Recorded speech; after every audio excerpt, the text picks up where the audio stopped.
McCarter has a daughter, Jordan, and two stepsons, Miles and Jackson. He is married to Patricia Cavanaugh McCarter, a gifted writer in her own right. Many great things happened to me after coming to the Huntsville Times, he says, but the obvious number one was meeting that tall, pretty brunette they hired as a general assignment reporter about 15 years ago. Ladies and gentlemen, Mark McCarter. Mark, please come to the center stage and be inducted.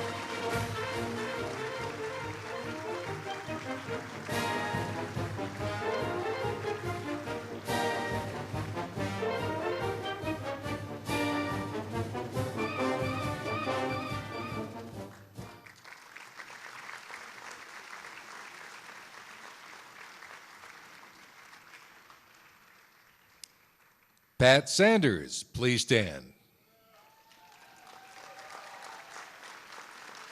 In the great American pastime, it's not particularly uncommon for a promising baseball pitcher to eventually turn into an even more outstanding hitter.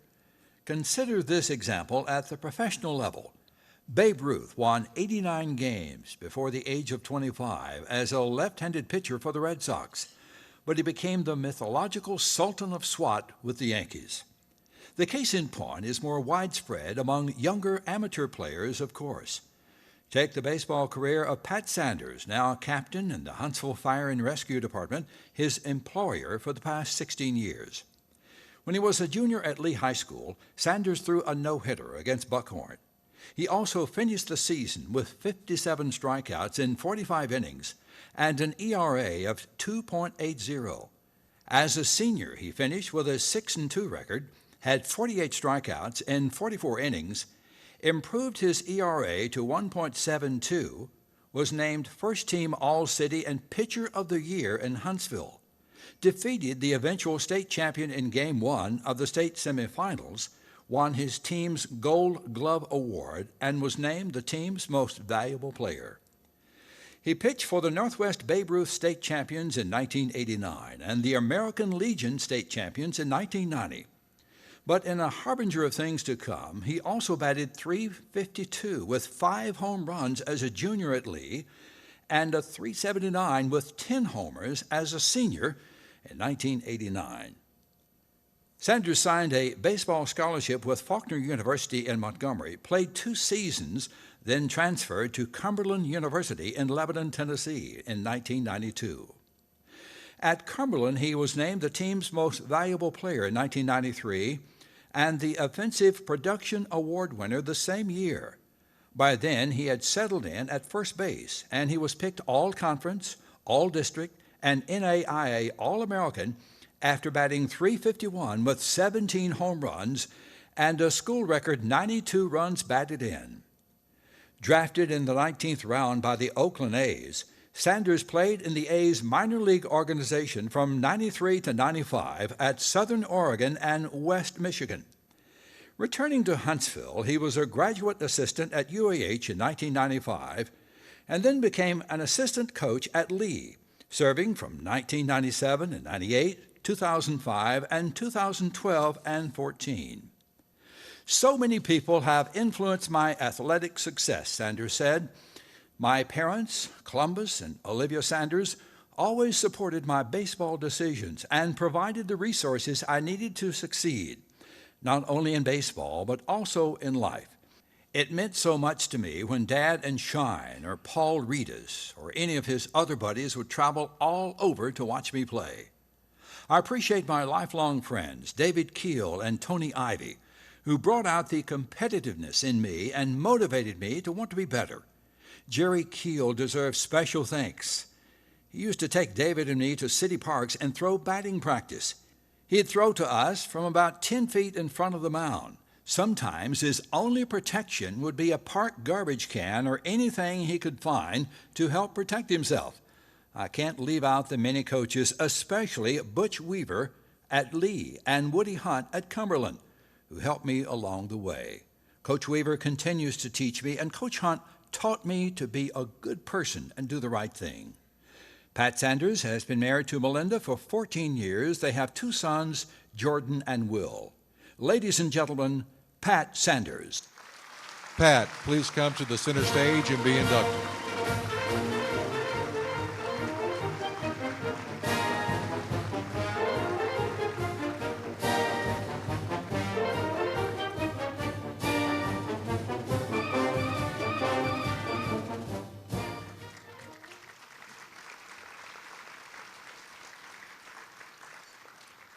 Scott Stapler, please stand.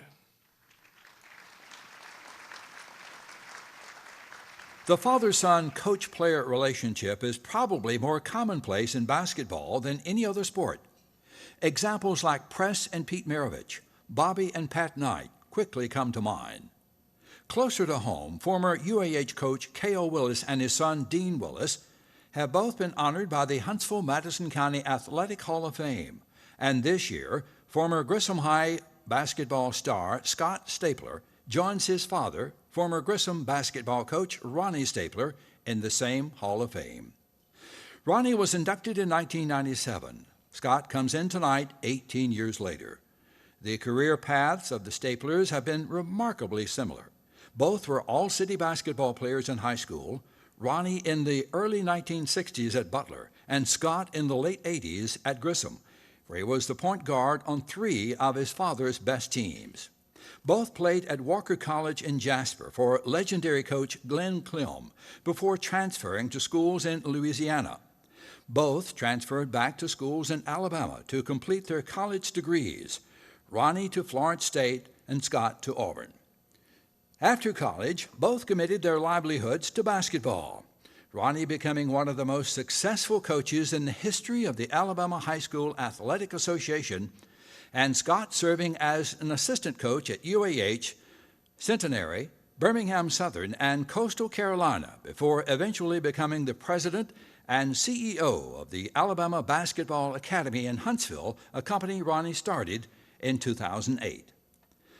Growing up the son of a famous father can be difficult, especially if the son chooses the same profession as the father, because the world at large is always measuring the accomplishments of the younger against those of the elder.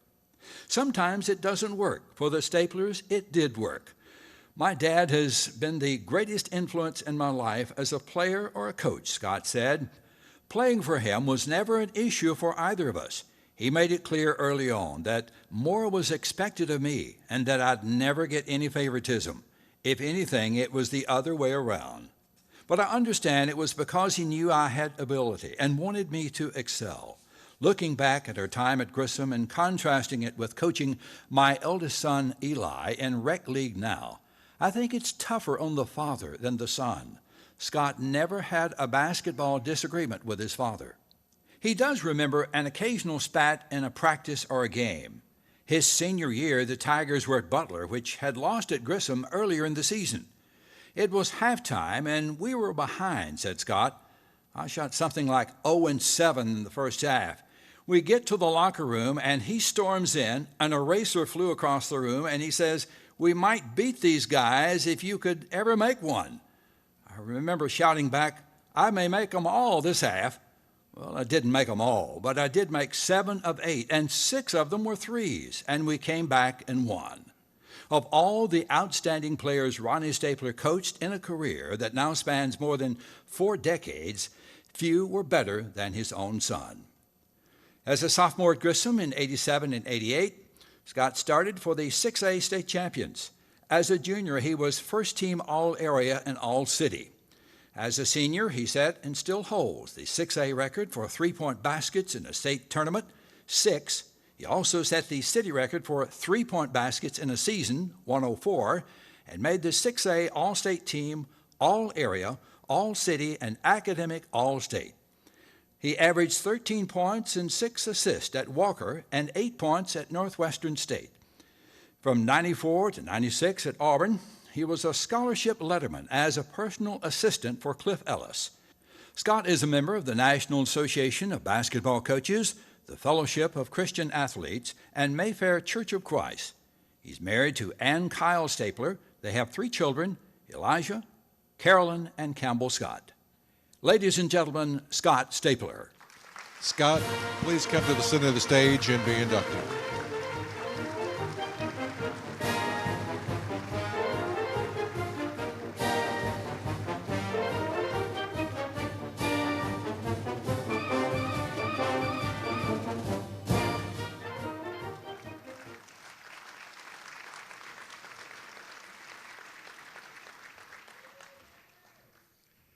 Danny Webster, please stand. The dictionary defines the term Ironman this way: a person as a worker or athlete of great physical endurance who can be depended upon to perform a given task or job tirelessly. That description sounds a lot like Danny Webster when he played football at Huntsville's Lee High School in the mid-1960s. If anybody in the city had an Ironman football player back in those days, says former Lee coach Keith Wilson, it was us. His name was Danny Webster. Although not officially documented, it's believed that Webster played every minute of every game, offense, defense, and special teams, in his last two seasons at Lee in '64 and '65. I think that's right, said Webster, now the president and owner of the family business Webster Construction Company of Huntsville. I don't ever remember coming out of a game either of those 2 years. I know I didn't when I was a senior. As he recalls, he asked the coaches in preseason practice of his junior year if he could play on both the offensive and defensive lines. Coach Wilson liked the idea, said Webster. It really wasn't a problem for me. I was in pretty good shape. I'd been working with my dad in his construction business, helping build houses and toting lumber and concrete blocks since I was 12 years old. I did that every summer until I left for college. My dad was the kind of fellow who liked to work every Saturday, so a lot of times I'd play a football game on Friday night and be out there with him until sundown the next day. Only once did an injury threaten to sideline Webster, who was the biggest kid on the team at 6'1" and 235 pounds. It was the last game his senior year, and Lee was preparing to play Huntsville High on a Friday night in November. The game got postponed until Monday because of bad weather, said Webster, so Coach Wilson called for a light practice on Saturday. I was playing nose guard on defense and got banged up on a block by one of our halfbacks. I played on Monday, but not at full speed. They beat us 7-0. It was the beginning of a frustrating 2 seasons for the Generals, who were winless in '64 and finished 1-7-2 in '65. Coach Wilson was a great coach, said Webster, but we were still a young team, being a new school, and we didn't have a big squad. We were just outmanned. I don't think we ever had more than 32 players out for football while I was there. In a remarkable one-year turnaround, Wilson's Generals went 9-1 in 1966. Just my luck, said Webster. I left and they got great all of a sudden. Same thing happened to me in college. Webster signed a football scholarship with Jacksonville State and continued to play the Ironman role, lettering 3 years and starting at left tackle on defense and playing backup tackle on offense as a sophomore and junior for Coach Jim Blevins. In 1969, Jacksonville hired 28-year-old Charlie Pell, who had played for Bear Bryant at Alabama, as its new head coach. Pell later became head coach at Clemson, then Florida. Coach Wilson and Coach Pell were a lot alike in many ways, said Webster. Both were great teaching coaches and both taught life lessons. Pell's first season at Jacksonville was Danny Webster's senior year. The Gamecocks finished 3-6. The next year, they went 10-0 and won the Gulf South Conference. Like I said, it was a lot like high school for me, said Webster. I leave and they get better. By then, he was already back in Huntsville, working for his father at the family business. My dad and I had always talked about doing that someday, said Webster. I had an offer to try out with the Chicago Bears, but decided against it. I called my dad and said, I'm beat up. I think my football days are over. And he said, come on home and let's go to work. That's what I did, and I've been doing it ever since. Ladies and gentlemen, Danny Webster. Danny, please come to the center of the stage and be indulged.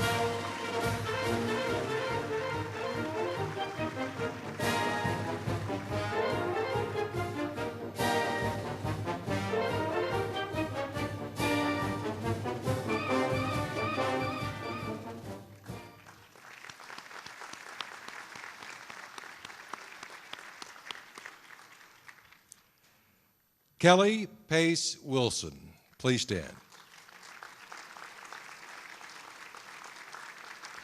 Huntsville and superb tennis players have long been synonymous, beginning in the early years of the 20th century when famed educator Cecil Fane came to town and introduced the sport to the school children of the city and county.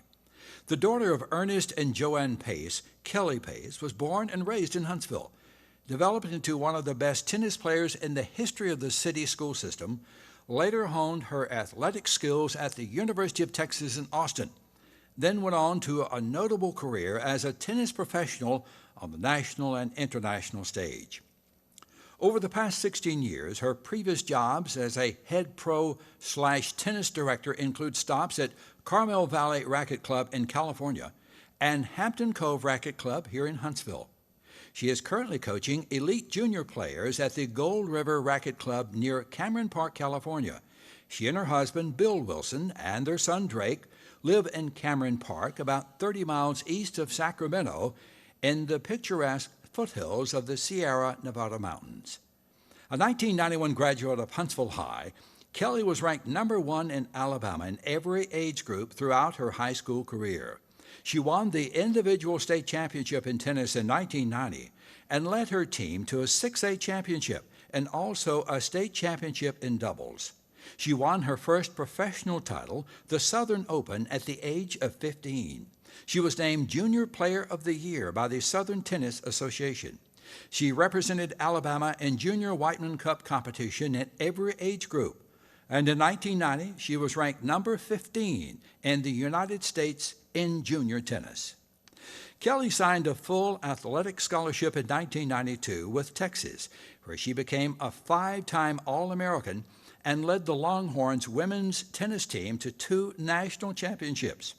She's still the winningest player in school history, 152 career victories, and a 42-4 record in singles finals. Was the team's most valuable player in 92, 94, and 95. Was named Southwest Conference Player of the Year and the NCAA's National Senior Player of the Year in 95. And was all SWC in both singles and doubles all 4 years at Texas. As a collegian, she won 2 pro tournaments and played in the U.S. Open in 1996, when Steffi Graf won her 21st Grand Slam title by defeating Monica Seles in the women's final. Qualifying for the 96 Open was my biggest personal highlight, Kelly said. After college, she turned pro and was ranked number 1 in the U.S. in the women's 35 age group in 2011 and 2012.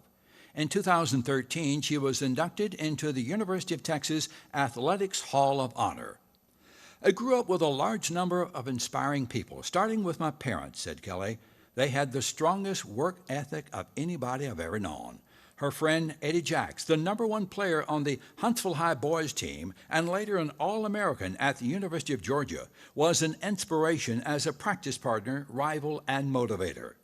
She also reserved special praise for Mike and Fred Weckworth, Mark Delton, Jamie Miller, Hugh Thompson, John Frazier, and Bill Tim, saying they were all generous, inspirational, and hardworking coaches who helped me achieve my tennis goals. Ladies and gentlemen, Kelly Pace Wilson. Kelly, please come to the center stage and be inducted.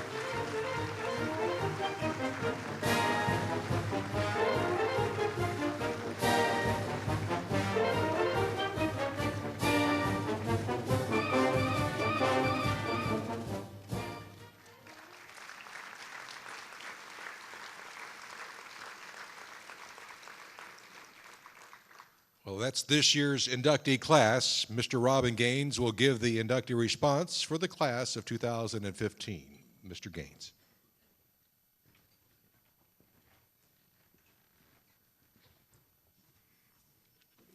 Thank you.